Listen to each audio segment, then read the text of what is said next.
Hola, com estan? El jutge Llarena ha acordat mantenir la presó provisional sense fiança per al vicepresident de la Generalitat, Oriol Junqueras, el conseller d'Interior, Joaquim Forn, i els líders de l'ANC i d'Òmnium Cultural, Jordi Sánchez i Jordi Cuixart, i deixa anar, sota fiança de 100.000 euros, les conselleres Meritxell Borràs i Dolors Bassa i els consellers Josep Rull, Jordi Turull, Carles Mundó i Raül Romeva. 6 a fora i 4 que es queden a la presó. Per què 6 sí i 4 no? Doncs perquè el jutge hi veu risc de reiteració delictiva i que aquesta reiteració pot tenir conseqüències greus.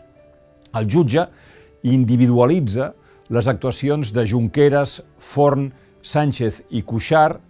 Mirin amb quines paraules ho diu. Les seves aportacions estan directament vinculades a una explosió violenta que, de reiterar-se, no deixa marge de correcció o de satisfacció als que es vegin afectats per ella. Què considera el jutge que és una explosió violenta? El que qualifica d'assetge a la Conselleria d'Economia a Barcelona el 20 de setembre. El risc de reiteració de les seves conductes imposa a aquest instructor un major grau de rigor i cautela a l'hora de conjugar el dret a la llibertat dels investigats i el dret de la comunitat de poder desenvolupar la seva activitat quotidiana en un context despullat de qualsevol risc previsible de suportar comportaments que lesionin de manera irreparable no només la seva convivència social o familiar, així com el lliure desenvolupament econòmic i laboral, sinó la pròpia integritat física. En aquests 4 investigats, conclou Llarena, el risc de reiteració delictiva reflecteix la probabilitat que puguin reproduir-se actes amb greus, immediates i irreparables conseqüències per la comunitat. El perill, segons el jutge, no desapareix amb la afirmació que abandonen la seva estratègia d'actuació, sinó que exigeix constatar que la possibilitat de nous atacs hagi efectivament desaparegut o que de mica en mica es vagi confirmant que el canvi de voluntat dels 4 que es queden a la presó, és veritable i real. No sóc jurista, però amb tots els respectes pel jutge, això, més que justícia, és revenja d'estat. O sigui, el que està dient el jutge és que Junqueras és el cap de l'organització que munta manifestacions violentes, que Forn és el conseller d'Interior que no les para, i Cuixart i Sánchez els que instiguen la gent a anar a aquestes manifestacions i a tenir comportaments violents. O sigui, que allà on tothom ha vist una manifestació sense violència, allà on tothom ha vist 2 líders com el Jordis demanant a la gent que marxessin cap a casa, el jutge hi veu atacs, textualment. I no em parlin dels cotxes de la Guàrdia Civil que van quedar abunyegats. Jo hi era, i vaig veure que van deixar els cotxes allà amb la intenció que passessin coses. Ho dic perquè ho sé, que els vigilants de seguretat del Departament d'Economia van oferir a la Guàrdia Civil aparcar els cotxes a l'aparcament subterrani de l'edifici i que la Guàrdia Civil va dir que no. I quan els Mossos haurien pogut establir un cordó de seguretat més gran i posar la gent més lluny de la porta del Departament d'Economia, ja era massa tard.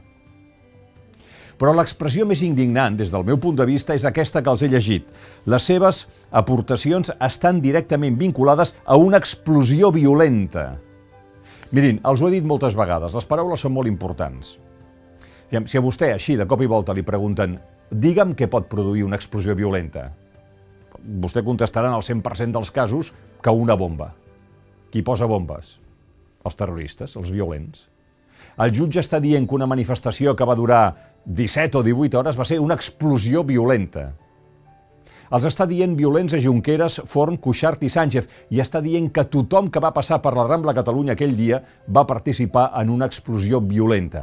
Fer servir aquesta expressió no és casual, no és innocent. Vol crear un estat psicològic.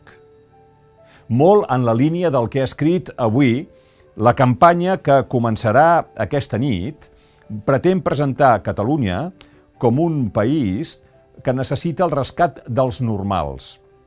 Cada dia és més clar que les imatges de policies nacionals i guàrdies civils agredint votants l'1 d'octubre se'ls han girat tan en contra que els comencen a fer més mal a ells que la gent que va rebre els cops.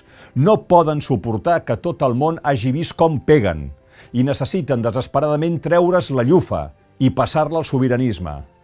I he acabat escrivint, vigileu si aneu a Brussel·les, que els provocadors de falsa bandera voldran desacreditar els manifestants davant d'Europa, quan resulta que, de fet, els catalans ens perd l'estètica això ho va dir Unamuno, i els indepes més aviat munten concerts, com el d'ahir a la plaça Espanya.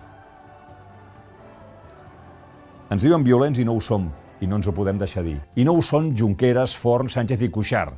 I la millor manera de demostrar-ho és fer una campanya activa, alegre, convençuda, orgullosa, anar a votar el dia 21 amb un gran somriure i guanyar. Cal transformar el dolor i de la indignació en una victòria electoral.